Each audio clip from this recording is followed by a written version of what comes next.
you guys, it's Sally again with Extra Chances, and I'm so excited because we have the producer, director, Anthony Aibel from Aibel Productions in New York here. And I thought while I've got him, I'm going to go ahead and ask him some questions that I think you all might be interested in too. As beginning actors in this business and trying to become background and get involved, what's your recommendation, the easiest way to start looking for work in the industry? Well, Sally, it's great to be with you. I would say, to answer your question, get a good photograph of yourself, headshot, as we call it in the business, about chest and up, and post it on a profile on Backstage, because that's where you're going to get your first experiences in student films, non-paying roles, but a way to build up your portfolio. Also, as you say, doing some background work, particularly to see how sets function and work, and then just get yourself an acting coach.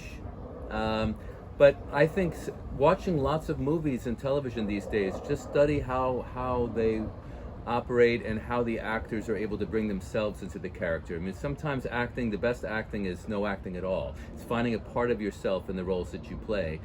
And so even before getting an acting coach, observe yourself, observe your listening skills, because listening and reacting is such a great part of it as well. Then you're ready for a coach to enhance things and elevate things. But you've got to be grounded in your own truth to become an actor. That's bringing yourself into it and making it as real and grounded as possible.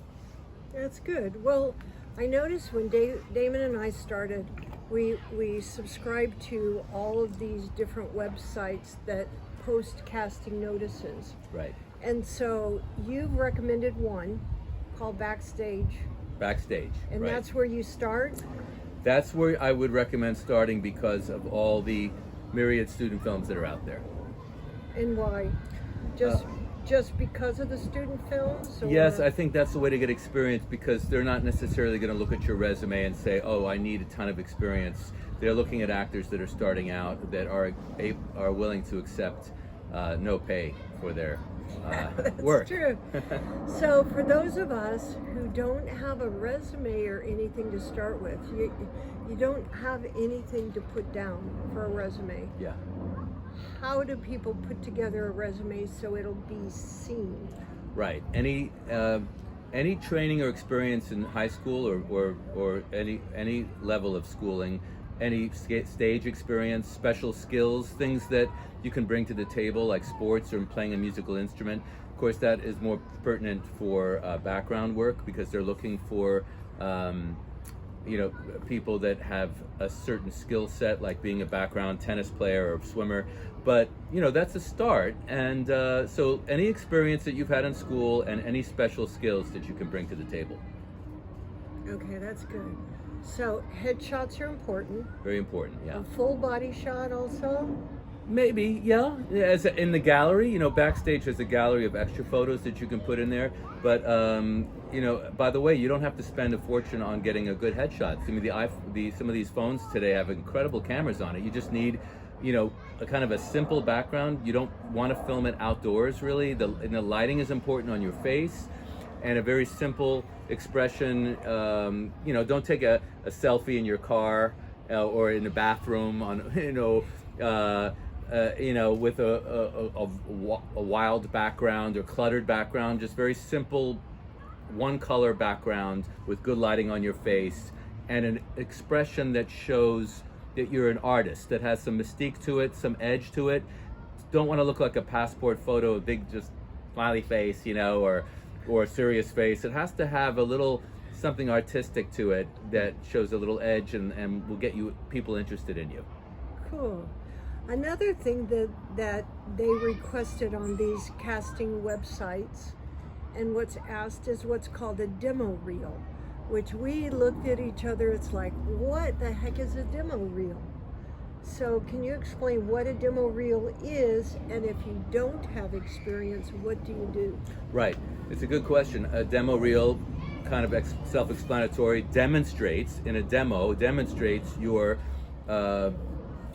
your ability as an actor through various I guess video clips of work that you've done. But if you haven't done any work and you don't have a demo reel, you're nothing to draw upon, then you take videos of yourself doing, preferably if you want to be a film actor, I would say do it, where you can get another actor friend to do a scene with you, and maybe do over the shoulder shots where the camera's on you, and then maybe turn it around to get a little bit of the other person over your shoulder, and then back to you again. So it's you, a friend, and you over the shoulder. It looks more professional. It's better than just a two-shot of profiles looking at each other. Better than a monologue, because a monologue is really more theatrically based. So I don't know, just someone doing a monologue doesn't show listening and reacting skills, which you need to be a good film actor. So I would suggest getting a friend to do a scene of nothing too famous, not a famous film or anything that's linked to a celebrity,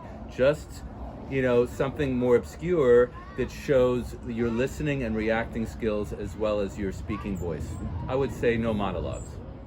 And how long should it be? I would say if you could do 3 clips showing yourself with different roles, will show your depth and range. I would say 20 seconds each clip, that it comes to a minute. You don't need more than a minute to start off. 20 times 3, with you in different types of roles, with preferably 3 different actors, because it simulates and gives the impression that you've been in 3 different projects, and you're not misleading. Those 3 different projects are your own. And when you're done filming, what do you say? You say cut.